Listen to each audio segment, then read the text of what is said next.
तो देखो, न्यूज़पेपर तो पढ़ना ही पढ़ना है, सिर्फ पढ़ना नहीं है, उसको समझना है। And why is the case, you know, because see whenever you are reading a news, एक एग्जांपल ले लेते, ठीक है। Now you all people must be knowing about the recent protest happened in Delhi and other parts of the country, है कि नहीं? ये सारे रील्स में देखा हम लोगों ने।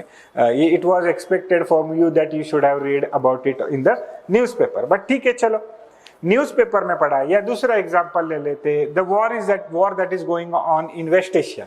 कौन से वार की बात कर रहा हूं मैं? America and Israel.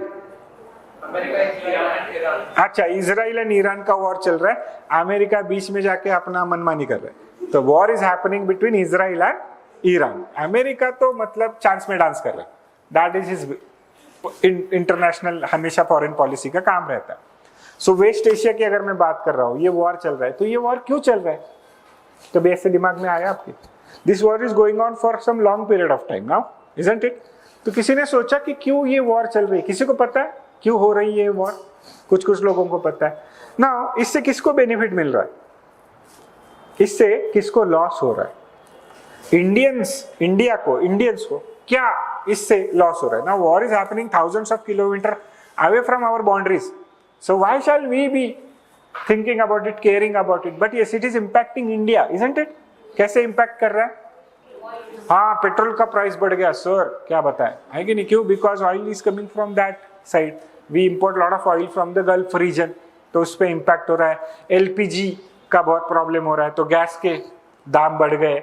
और कुछ चीजें, lot of people are migrated to that part of the world from India, वहां पे जाके काम करते, वहां से पैसे घर भेजते इंडिया, रेमिटेंसेस बोलते इसको, तो उसके ऊपर बहुत इम्पैक्ट हो गया।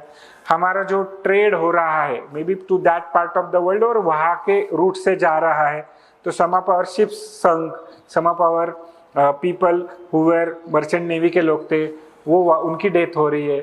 जो इंडियन लोग फॉरेन में उस रीजन में थे, उनकी डेथ हो रही है। तो these are the different impacts that are happening on India. तो जब हम लोग ये बात करते हैं, तो ये मुझे क्या करना चाहिए? इस चीजों के बारे में करना चाहिए। छोटी छोटी चीजें, देखो बारिश हो रही है, क्यों हो रही है?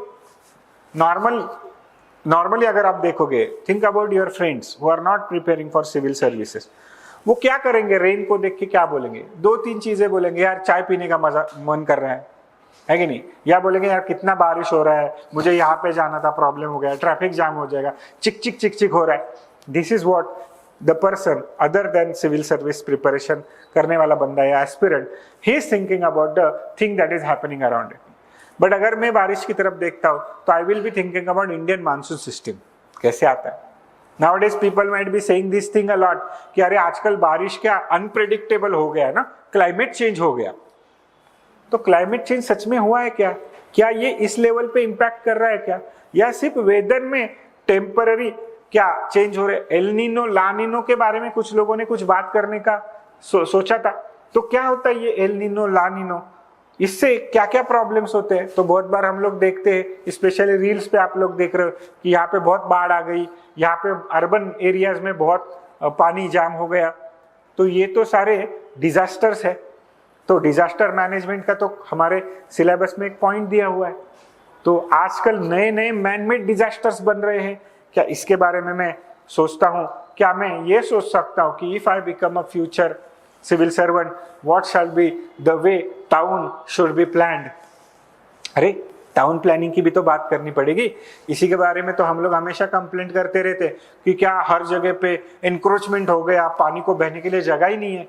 अरे लेकिन इसका क्या, आप साइंटिफिक स्टडी कर रहे हो, not necessarily, you need not to go and do the PhD in town planning, but you need to know little bit about every aspect that is happening around you.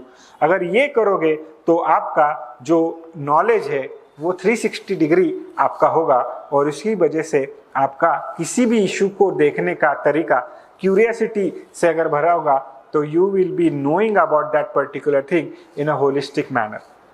लोगों को बहुत सारी चीज़ों के बारे में पता होता है, बट होलिस्टिकली नहीं पता होता है। They are only knowing one और other side of the that particular thing, but we will develop a habit जहाँ पे हम लोग क्या करेंगे, उसको होलिस्टिकली देखना शुरू करेंगे। ये तो सारा पढ़ाई का चल ही रहा है, लेकिन देखो इसके साथ साथ मतलब ये तो सब दिमाग के बारे में हो गया, लेकिन एक बहुत ही इंपॉर्टेंट चीज है, ये है कि आपको आपकी फिजिकल स्ट्रेंथ भी मेंटेन रखनी है। सिंपल वर्ड्स में, you have to keep yourself fit. ये दोनों चीजों के लिए जरूरत है। To start with for the preparation of your examination, क्योंकि जैसे मैंने बोला ना, this is not a examination जिसमें आप एग्जाम के पहले 2 दिन पहले बुक्स ओपन करते हो और उसको थोड़ा सा पढ़ते हो और जाके लिख के आते हो। ये एग्जाम में नहीं ऐसे होगा। You need to prepare consistently for a very long period of time. Lot of efforts need to be put here. तो टेबल और चेयर के साथ तो आपका एक अलग ही रिश्ता बनने वाला है, ठीक है।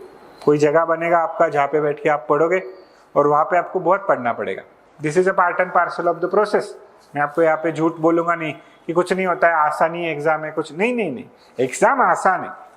क्या ही पढ़ना है हम लोगों को, 12th 11th स्टैंडर्ड की एनसीईआरटी की बुक पढ़नी जीएस में, isn't it? What is the most suggested material for the preparation of the civil services?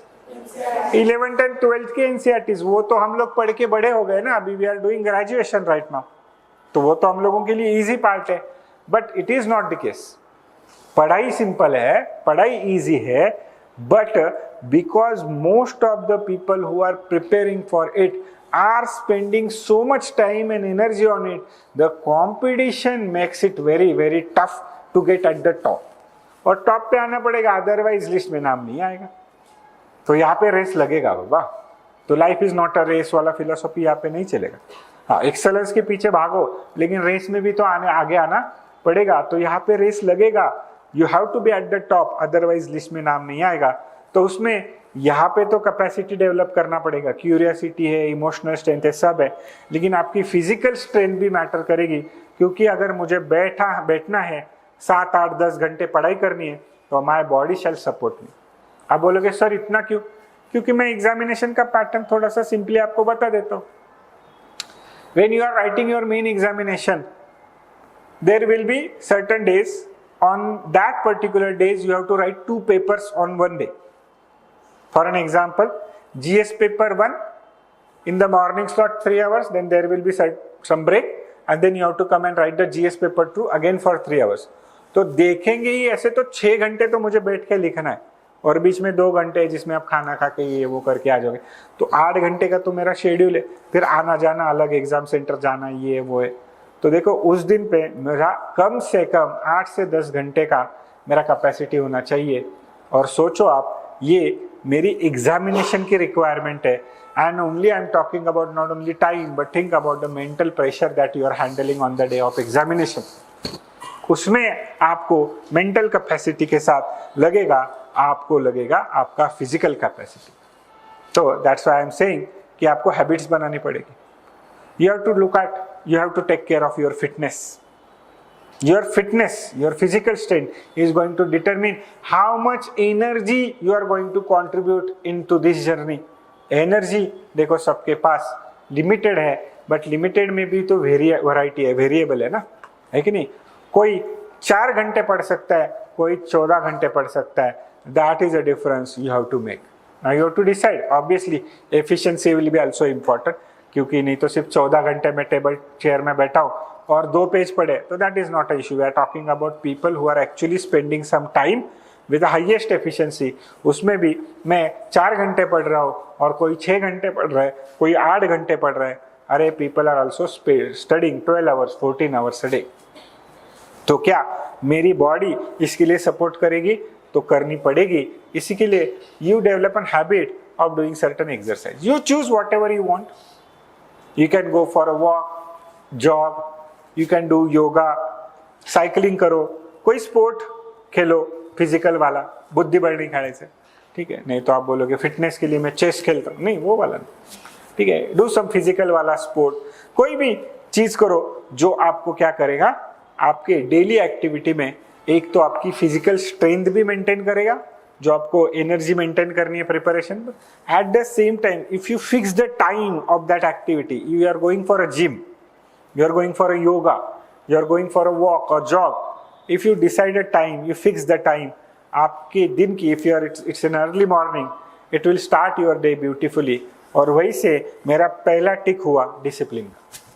Discipline की बात की थी ना, तो whenever let's say I am talking about, let's say I go for a badminton 7 in the evening, no problem. Every day 7 o'clock I am going for a badminton, spending an hour or so there, and then I am coming, getting freshen up, having some food, and then I will sit for next 2 hours straight for the study. मेरा discipline बन जाएगा, तो मेरी energy भी बनेगी, मेरा discipline भी बनेगा, और ये सारी चीजें स्लोली हमारे में डेवलप होती जाएगी।